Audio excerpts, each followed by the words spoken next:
هو يعمل في فريق مختص بمواجهة المعلومات المضللة والأخبار الزائفة التابع لهيئة الإذاعة والتلفزيون الإسبانية RTVE، وهو حائز على درجة دكتوراه في الصحافة ومتخصص في التحقق من المعلومات واستخبارات المصادر المفتوحة، وهو عضو المؤسس لجمعية الصحفيين الدفاعيين الإسبانية وعضو في شبكة التحقيقات الأوروبية التابعة لاتحاد إذاعات الأوروبية. سيتحدث لنا الدكتور بورجا عن تجربته في هذا المجال وكيفية التحقق من الأخبار المضللة، وأيضا إذا أمكن أن يسلط الضوء على كيفية إمكانية استخدام الذكاء الاصطناعي للحد من انتشار هذه الأخبار المضللة، وإلى أي مدى ممكن أن يكون الذكاء الطبيعي يستطيع أن يستخدم الذكاء الاصطناعي في مواجهة الأخبار المضللة. That's for you. Shukran. Thank you so much. I'm going to do my presentation stand. Thank you for the invitation. It's an honor and a pleasure for me to be here representing TV Spanish Public Broadcasting Corporation. Thanks to ASBU for the invitation. I'm going to talk about the way we work against disinformation. My presentation is titled is the war on disinformation, but mainly I think it's not a war, it's something that we are going to live forever with it. This war is not going to end. So we have to be prepared in order to be able to work on a daily basis, bearing in mind that disinformation is not going to end. So next slide, please. Just to clarify, our name is Verifica TV because we are focused on verification. And there is a difference between fact-checking and verification. Verification goes beyond fact-checking. We do digital investigations that go farther, go deeper. We are not only focused on debunking hoaxes or disinformation. Sometimes we do investigations that are based on the verified videos we got from social media, and we publish a report that are based in those verified videos in order to be able to explain or to show a reconstruction of an attack, of an Israeli attack on Gaza, for example. So we are focused on verification. It goes beyond fact-checking. We talk about hoaxes, disinformation, fake narratives, manipulation, but we never use the term fake news. And this is why we never use fake news. Fake news, just to begin, fake news is a contradiction because the news are supposed to be the facts that are checked, that are confirmed by several sources. But overall, fake news is a term that the general disinformation narrative is regularly and constantly using in order to spread the false idea that we, the media, are fabricating the reality. We are fabricating the news because we serve a corrupt elite that is controlling the world. So we don't want to feed the enemy. So that is why we don't want to use the term fake news. We prefer using the expression disinformation, hoaxes, fallacies. There are many words, but we highly recommend not to use fake news. Next, please. Next slide. Okay. So this is where we are. We belong to European Broadcasting Union, and this is the alliance where we feel stronger because we can share the result of our work and we can work together.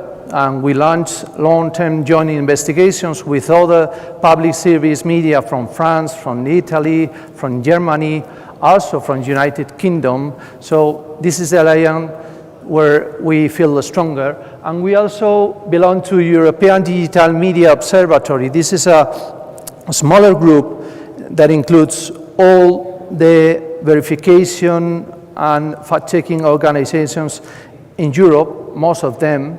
And we share the result of our investigations, and we made monthly reports, and it's really, really interesting for us. But for Verifica TV, EBU has a very important role, and we are also part, and we belong to the EBU European Investigative Journalism Network that is led by RTV reporter Pilar Requena and EBU Belén López Garrido. Next, please.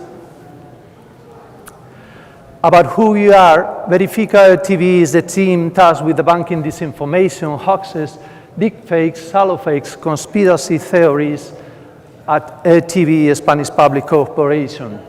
We belong to the digital news branch, but we work for the radio, for the television, and also for the web page. I will go on with more details later.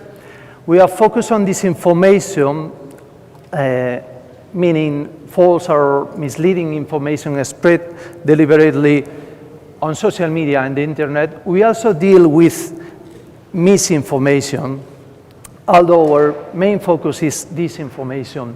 And we publish our reports in the webpage of RTVE, rtve.es, and we also present the result of our investigations in live in television and radio. Next, please. Our approach in verification is defined by a double dimension. We do external verification. We monitor the internet and social media platform, X, Telegram, WhatsApp, Facebook, TikTok, looking for disinformation and hoaxes, manipulated content, AI-generated videos and audios, fake narratives, conspiracy theories, everything that is being spread on social media, and we debunk this fake content. At the same time, there is an internal dimension in which we verify videos and pictures, user-generated content, on demand by TV news program Telediario, by RNE, our main radio station, and our 24/7 news channel. We also provide training for reporters and promote media literacy with talks at schools and colleges. Next, please. About the way we deal with this information, this double dimension implies that we are fighting against disinformation from the very beginning of our reporting process, because we are not only debunking hoaxes, we are also preventing disinformation narrative, fake narratives, and conspiracy theories to influence, to impact our newsroom and our staff reporters. There are no stamps, no credit for this internal verification. You won't see a Verifica TV stamp when we verify a video, but this is just the way we enhance the way RTV is doing journalism. Our experience says the more we train our staff reporters, the stronger our journalism becomes in the fight against disinformation.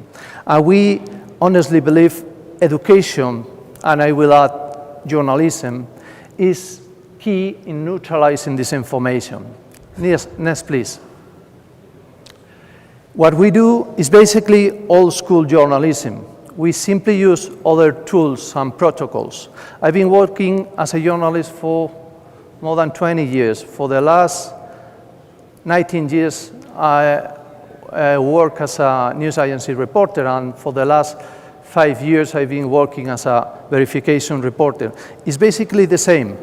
The only thing is we use different tools, different protocols, but what we have to do is check once and once and once again. But it's journalism, it's old school journalism with other tools and protocols. The essence is the same. Another idea, verification cannot and will not replace reporting on the ground. Sometimes we have to verify videos, but sometimes we need to support our special correspondents or our special envoys when they are working on Syria and they need to verify the location of a video that is spread on social media. So we support our people on the ground, because verification journalism will not replace journalism on the ground. Journalism on the ground is fundamental, is essential. There is no journalism without verification. Checking is mandatory, especially in a world characterized by the impact of social media. And I will explain about an idea that we are always emphasizing. When it comes to social media, we have to bear in mind that virality has nothing to do with the truth. And that is why journalism is always, always important. And at the end, our own open source intelligent models, we are a young team. We are, the team is composed currently by 7 reporters. We are trying to improve, we are trying to learn from our colleagues from the European Union and from the European continent, and our models are BBC Verified, Bellingcat, New York Times Visual Investigations team, and especially EVU Social News Gathering led by Derek Bolle, because they have a way to work to verify their protocols. Everything is very similar to us, but they are going faster and they are doing better journalism. And this is the way we are heading, and this is the way we understand journalism. And next, please. And that's all. Thank you for your attention. Thank you, Dr. Borja Diaz-Meri. Now we have an Arab word, an amazing proverb, the perfume in the end, or the last but not the least. Now, Judy Pornell has worked in the BBC for a number of years in the both research and development and the cooperate strategy areas. ستحدثنا الآن السيدة بورنول حول تجربتها الغنية في البي بي سي تتصف أنها لديها نوع من النورمز أو الضوابط في استخدام المفردات الأساسية منعا للتضليل أو للتحوير أو للتغيير أو للتبديل، وهي عريقة، مؤسسة عريقة العالم العربي والعالم عايشها منذ سنوات وسنوات وعقود طويلة. عن تجربتها وما لديها من خبرة وكيف يمكن أن نستخدم الوسائل أو الوسائط في هذه الحرب التي يمكن أن نواجه فيها التضليل الإعلامي. من تجربتها الغنية آمل لك أن تتحدثي عن هذا الموضوع، وشكرا. Thank you. I'm going to move over here so I can see my slides, and I'm going to use notes so I don't go on for too long. So looking at the War of Truth, I'm going to look at some of the technical tools. I had the privilege of chairing the EBU's technical committee for a few years, and really this is something that as we learn together and we work together within the broadcasting unions, it's really important. So next slide, please. One of the things we've been looking at, these are the questions that we are used to coming up with. Is it true? That's something we've always looked at as a journalist. Is what you're saying actually true? It's something we've always checked. Did that event really happen when it said it did? Did that event really happen? But what we're finding now is, next slide, this is the second question that we're finding. Is it real?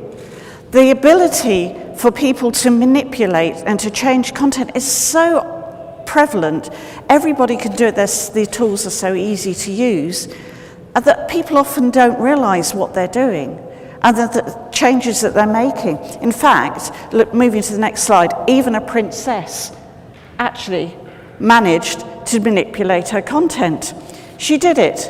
She got it past her comms team, and they passed it to the photo agencies, who shared it with the press, who shared it with the public.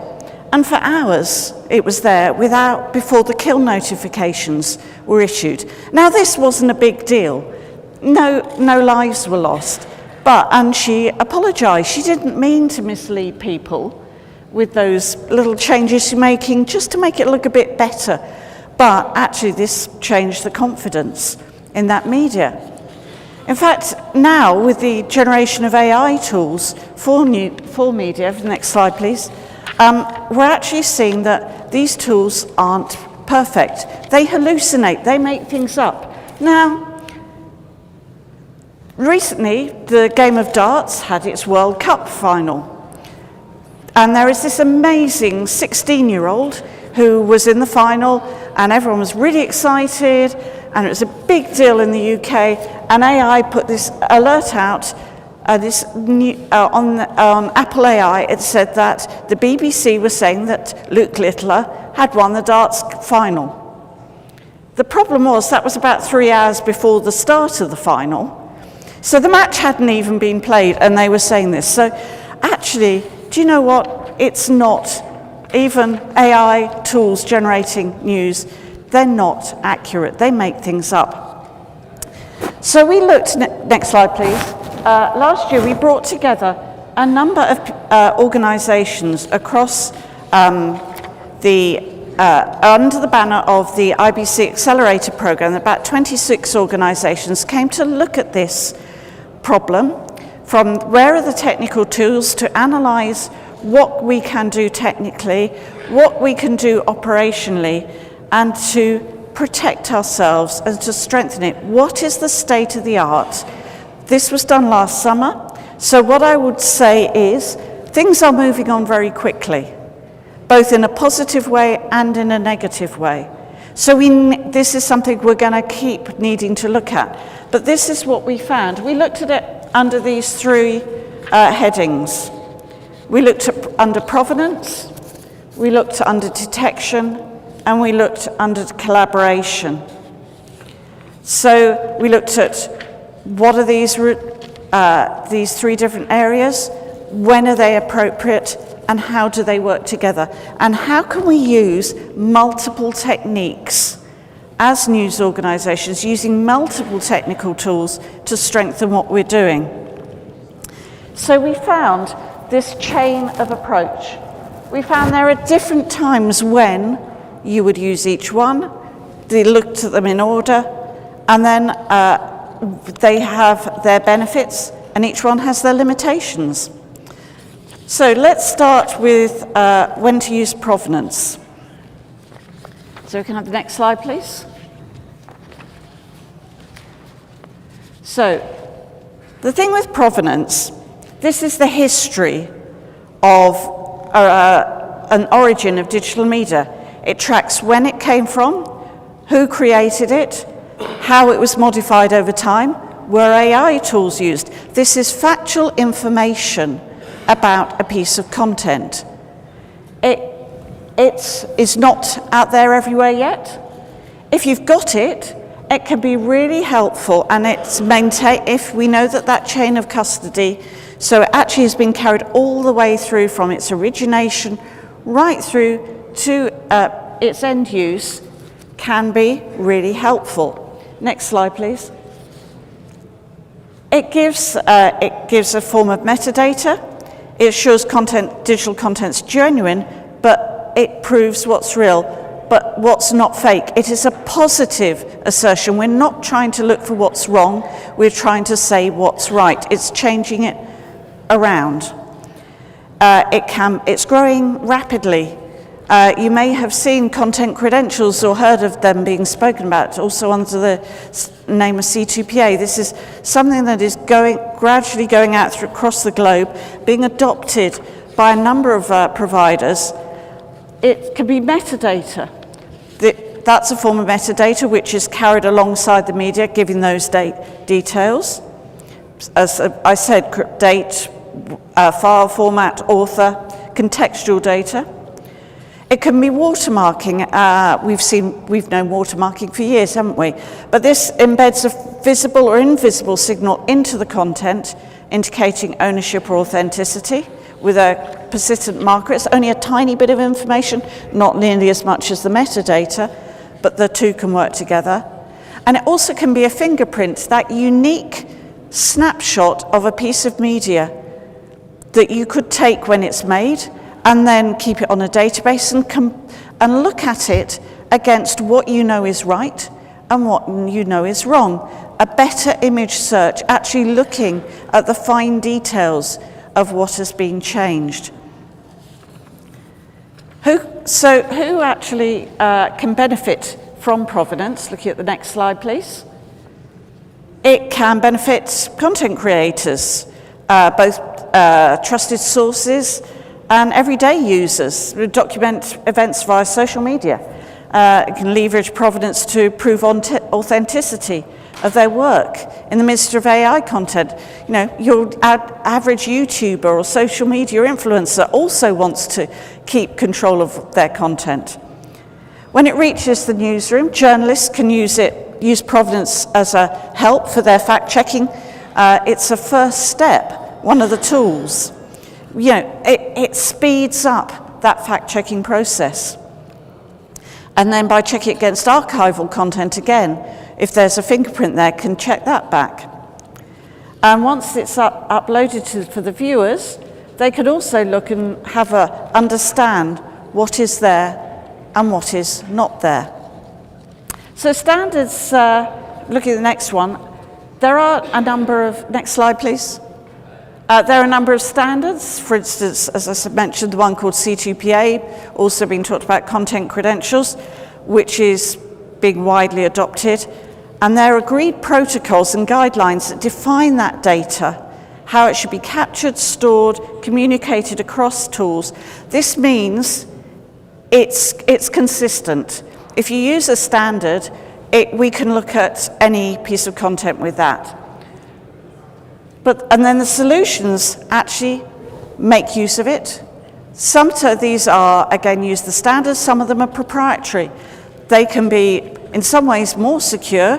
They can get around some of the limitations of an open standard, but you have to have tools to look at each one. So they both have their strengths. So what would an ideal scenario look like? In the next slide, please.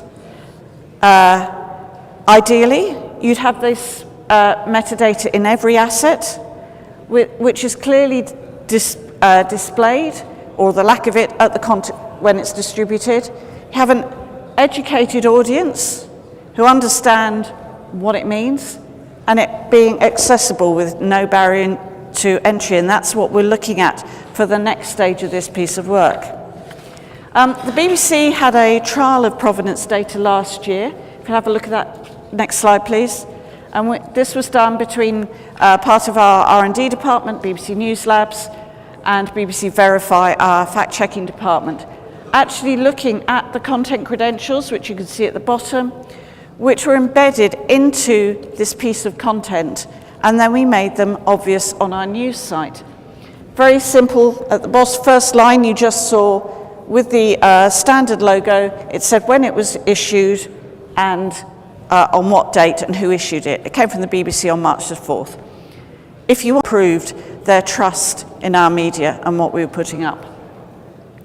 So next slide, please. That's provenance, but what about detection? Well, what about detection comes in really when there's no provenance data.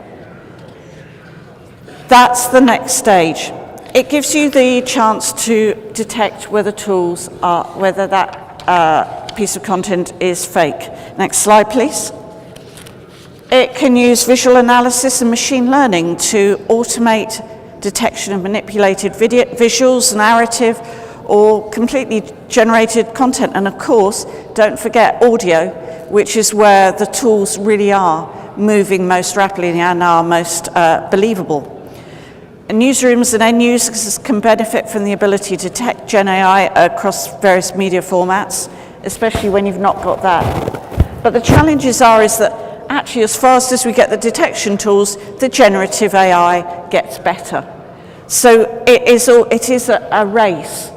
And if you've got multi-layered layers of of editing with generated AI content, this can actually reduce the efficacy of detection. And there isn't a single solution available to address all the issues. So what we've found, and the teams we found looking at this, is that you actually, you have to have some human-led validation as well, but you need to deploy multiple tools. One fact-checking tool, detection tool, just isn't going to be good enough for the level of trust that we as news providers need to have. Next slide, please.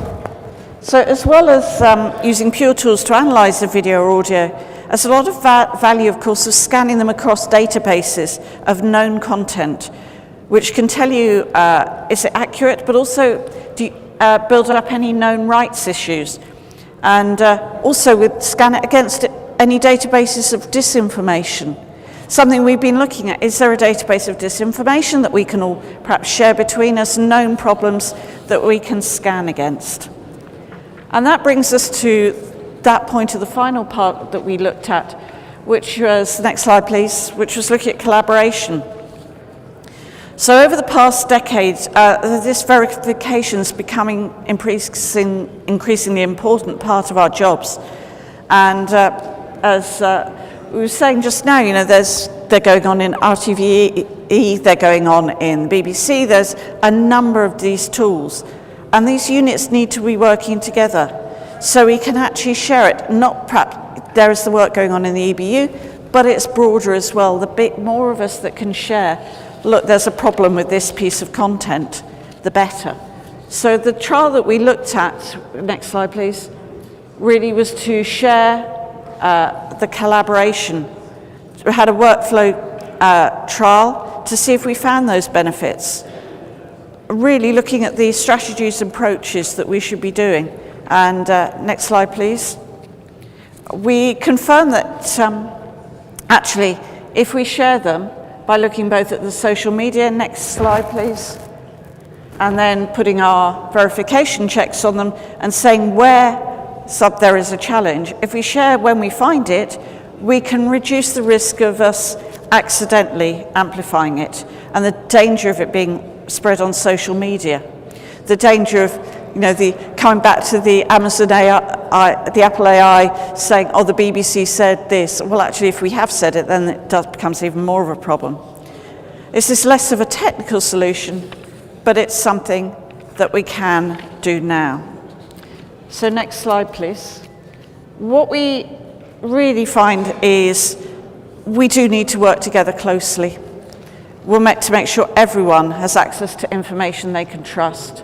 We all need to develop a deeper understanding of the products and systems available, and AI-generated fake content is getting increasingly hard to detect, so the tools need to improve as well. And only as we work together, as you work together in colleagues in ASBU, as we work together through the EBU, through other broadcasting unions as well, through the ABU, colleagues are here, as we all work together and bringing in our other partners from the non-public service media as well, we can actually start to tackle this problem as a whole industry, not in isolation. Thank you. Thank you, Mrs. Judy Bornell. Really, we all need to work together closely to make sure everyone has access to information they can trust. شكرا لكم. بدي بس شغلي بس لأنه نطرح المجال للأسئلة، يتحدد السؤال ويتحدد الشخص الذي يوجه إليه السؤال. وعندنا نحن 15 دقيقة ل 20 دقيقة مجال للأسئلة. بدي بلش مع معالي رئيس اتحاد إذاعات الدول الإسلامية الأستاذ عمرو ليتي. إذا الميكرو وين معروف بس تعطونا ميكرو. يا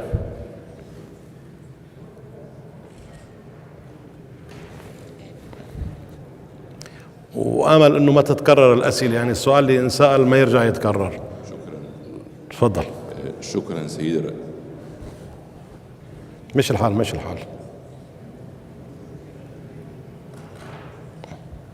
شكرا سيدي الرئيس. اسمح لي، أنا ليس لي سؤال ولكن لي تعقيب بسيط أو تصور أود أن أطرحه على حضراتكم في حضور هذه الكوكبة العظيمة من كبار الإعلاميين والمثقفين في العالم العربي والإسلامي.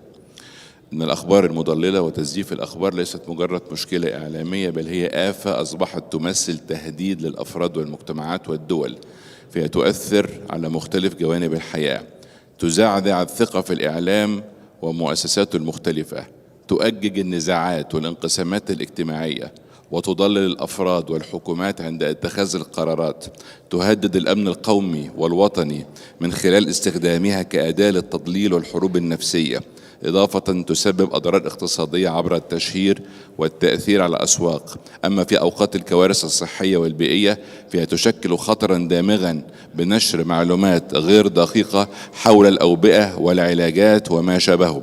في عالم يسعى حثيثا إلى الديمقراطية فهي تضعف قيمة عبر التأثير على نزاهة الانتخابات. أما تأثيرها النفسي والاجتماعي فالأخبار المضللة تخلق حالة من القلق والارتباك لدى الأفراد، مما يجعل مكافحتها أولوية قصوى لضمان الاستقرار المجتمعي.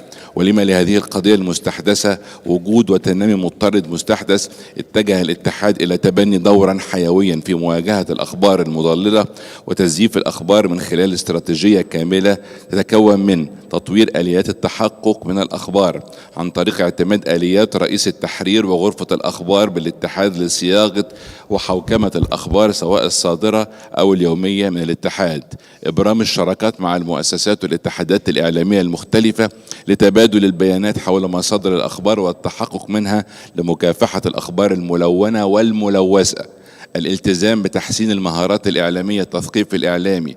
اتخذ الاتحاد منح التدريب منهاجا لنا، فكانت أكاديمية أسبو التدريب الإعلامي التي قمنا خلالها بتنظيم ورش عمل ودورات تدريبية للإعلاميين حول هذه القضية، كيفية اكتشاف الأخبار المزيفة، إطلاق حملات توعية تستهدف منسوبي الاتحاد، الشراكات الدولية، تعزيز التعاون مع المنظمات الدولية، دعم تبادل المعلومات بين الدول الأعضاء، استخدام التكنولوجيا والذكاء الاصطناعي، التدريب على أدوات تحليل البيانات لكشف الأنماط المتكررة لنشر الأخبار المزيفة، مراقبة حسيسة من فريق الاتحاد الرقمي، مراجعة أو الخوارزمات، الإعلام الاستباقي، تقديم محتوى إعلامي عالي الجودة، سرعة الاستجابة وإنشاء غرفة خاصة لمواجهة الأزمات، بناء قاعدة بيانات موثوقة ومدققة، إنشاء أرشيف إعلامي رقمي، دعم إنتاج محتوى يعزز الشفافية، الاستعانة ببنوك الأخبار.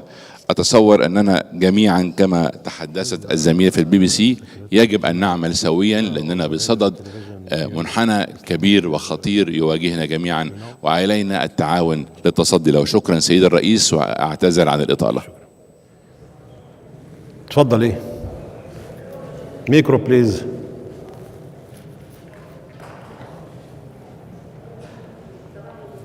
سؤال الله بتمنى عليك، وحددي لمن توجهين السؤال. تفضلي. صباح النور، أهلا وسهلا. كريمة وسليتي من الإذاعة الوطنية التونسية. شكرا على هذه المداخلات القيمة. أستاذ الدكتور وليد حيوني، قلت كلمة مهمة جدا في إطار أسباب انتشار المعلومات الزائفة. من بين هذه الأسباب عدم إتاحة الأخبار بشكل سريع عبر منصات الإعلام التقليدي. برأيك كيف يمكن تجاوز هذا المشكل؟ كنت قبيلة نسمع زاد الأستاذ عمر أحكي على ضرورة إنشاء منصات وتحقق من الأخبار إلى آخره. لو فرضنا أنه نحن أسسنا هذه المنصات وتحققنا وتمحصنا وتفحصنا جيدا ونشر الخبر في وسائل الإعلام اللي هي عندها ميثاق مهنة وتعرف جيدا هذه المواثيق، وشاهده فقط 200 شخص، ما الحل برأيك؟ والكلمة يبدو أنها مهمة جدا، عدم إتاحة الأخبار بشكل سريع عبر منصات الإعلام التقليدي، ونحن نعاني من هذا الشيء، أبناء وبنات الإعلام العمومي اللي نقدموا مادة جادة لكن للأسف لا تلقى الرواج الكافي. شكرا. دكتور وليد.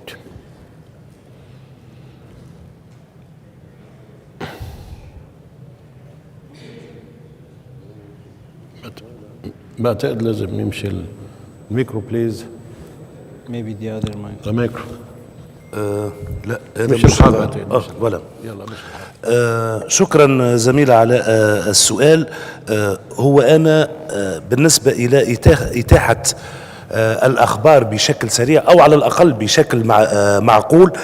تحدثت أولا على المؤسسات أو الجهات الرسمية التي لا بد أن تتيح الخبر بشكل سريع، وأثرت مسألة حادثة جربة وقلت بين أول صحفي نشر المعلومة على شبكة التواصل الاجتماعي وبين البلاغ الرسمي لوزارة الداخلية تقريبا هناك مساحة ساعتين وربع، وهذه كانت مدة كافية لانتشار كم رهيب من المعلومات الزائفة والمضللة. بالنسبة إلى المواقع الإلكترونية أو المواقع أو المؤسسات التي لها غايات ربحية والتي تسعى إلى نشر الأخبار بشكل سريع، يعني لاستقطاب أكثر ولا أكبر قدر ممكن من الجمهور، فلا بد. هنا تحدثت أيضا عن مسألة التربية الإعلامية، التربية على وسائل الإعلام، توعية القائمين على هذه المؤسسات بالالتزام بالضوابط المهنية الأخلاقيات الصحفية. بالنسبة إلى وسائل الإعلام التقليدية وخاصة الإعلام العمومي، وقلت أن الإعلام العمومي ليست له غايات ربحية، وإنما هو دور إنارة الرأي العام ودور إخباري بالأساس. فلا بد من يعني التوافق ما بين الالتزام بالحقيقة وبالتحري وتدقيق المعلومات قبل نشرها، ولكن كلنا نعلم أنه داخل غرف التحرير في المؤسسات الإعلامية تقريبا ليس هناك، للأسف أقول ليس هناك هاجس السبق الصحفي، ليس هناك هاجس إتاحة المعلومة قبل الوسائل المنافسة أو قبل وسائل الإعلام البديل. وأيضا هو الصحفي يقوم تقريبا بكل هذه الخطوات. فأنا قلت أنه لابد اليوم من تركيز وحدات للتدقيق، مهمتها فقط التدقيق، يعني لتخفيف العبء على الصحفيين اللي يشتغلوا في غرف التحرير. ثم أيضا لابد قلت من الاستثمار اليوم في الذكاء الاصطناعي، لأنه اليوم أصبح الذكاء الاصطناعي له من القدرة على مساعدة الصحفي على الوصول إلى الحقيقة، على تدقيق أو التثبت من صحة الصور والفيديوهات والنصوص المتداولة على شبكة الانترنت، أو حتى مراجعة المقالات أو المحتويات التي ينتجها الصحفي. وأنا كنت تحدثت عن تطبيق قمنا بإنشائها وسنتيحها كما قلت مجانا لجمهور الصحفيين، أنه اليوم غايتنا أنه يكون يعني صحفي assisted by AI، صحفي يعني مسنود بأدوات الذكاء الاصطناعي اللي تخول له أنه يربح الوقت في علاقة بمراجعة النصوص. هالأداة هذه قادرة على كشف خطاب الكراهية إن وجد حتى عن غير قصد في المحتويات التي ينتجها الصحفي. هذه التطبيق قادرة على كشف العنف المسلط على المرأة.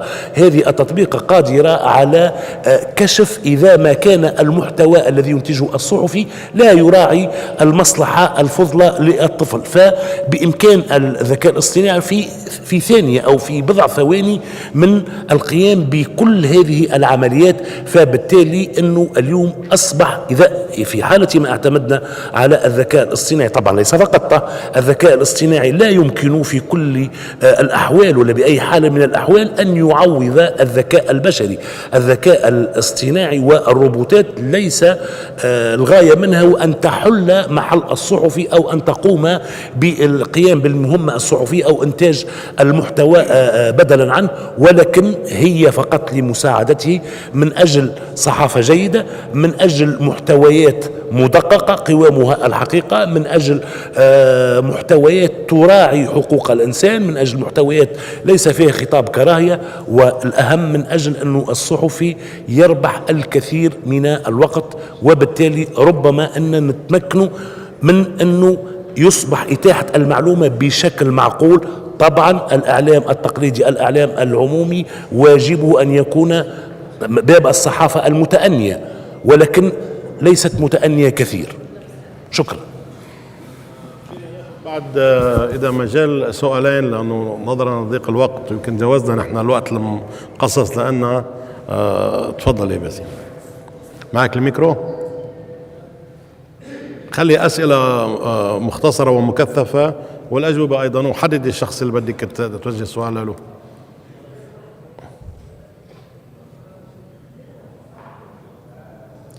صباح الخير جميعا. نشكر الاتحاد على هذا الحوار المهني، هذا الموضوع المهم، ونشكر المتحدثين على كل المداخلات القيمة. سؤالي للدكتور وليد نفس السياق اللي سألت فيه الزميلة من الإذاعة التونسية، ولكن من جانب آخر مختلف قليلا. مواقع التواصل الاجتماعي تحاول أن تكافح التضليل بمبادرات كثيرة، ولكن هذه المبادرات غير ناجعة في معظم الأحيان، لأنه بالنسبة لانتشار الخبر السريع ووصوله إلى شريحة كبيرة من الجمهور. سؤالي أنا، ذكرتم في المداخلة أدوات التطبيق، أدوات التدقيق من الأخبار.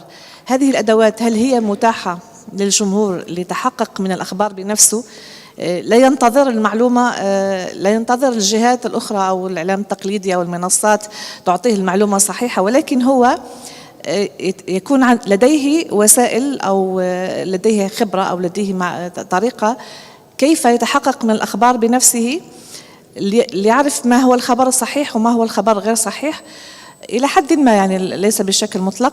فهل هذه أدوات التدقيق متاحة للجميع وكيف الحصول عليها؟ شكرا. أنا تحدثت عن مسألة أدوات التدقيق أو أدوات التثبت من الصور والفيديوهات، من صحة الصور والفيديوهات والنصوص والبيانات وتحليلها إلى آخره إلى آخره. هي الأدوات هذه أنا كنت سنة 2019 أواخر سنة 2019 أصدرت دليل تطبيقي مكون تقريبا من 160 صفحة فيه كل الأدوات التطبيقية آنذاك، ومع تفسيرها ومع كيفية استخدامها، كيفية استعمالها. هي أدوات تقريبا أغلبها أدوات مجانية.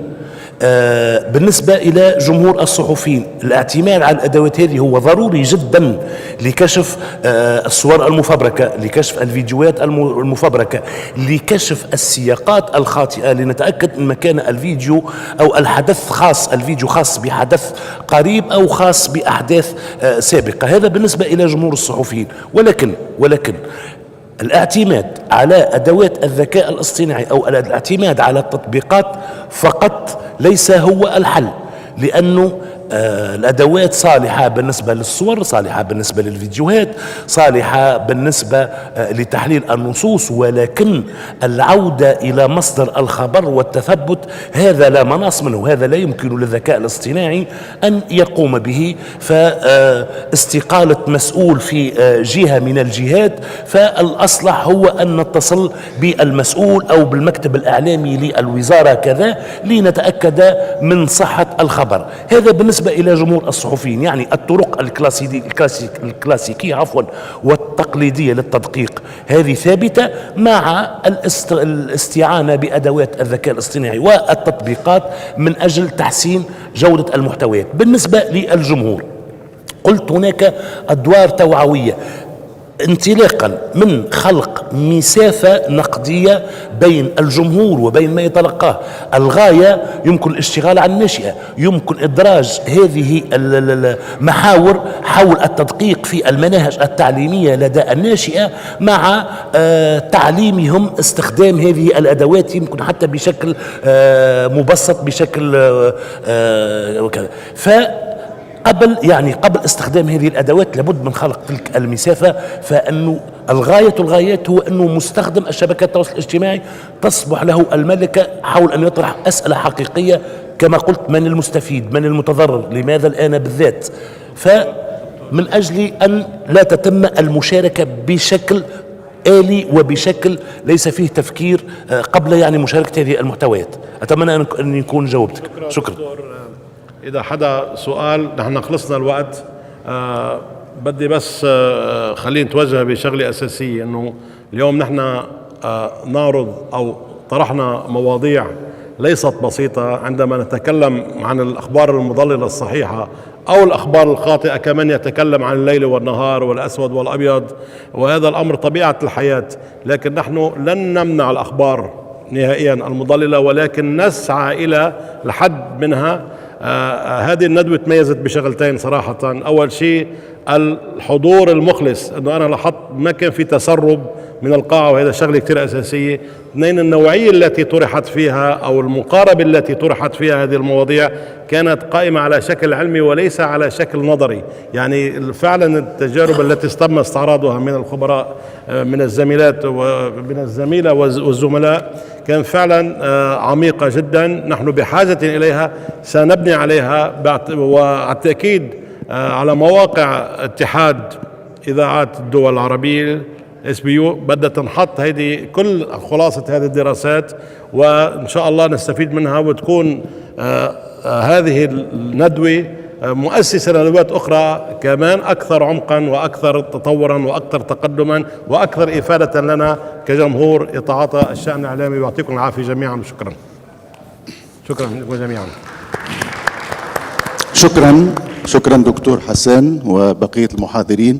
إذن سنرفع الآن الجلسة لاستراحة بنصف ساعة، ثم سنعود لاستئناف الأشغال مع الندوة الثانية حول الإذاعة والتلفزيون في عهد التقارب الرقمي والبث متعدد المنصات، ونفسح أيضا المجال الآن لزملائنا الصحفيين لإجراء الحوارات.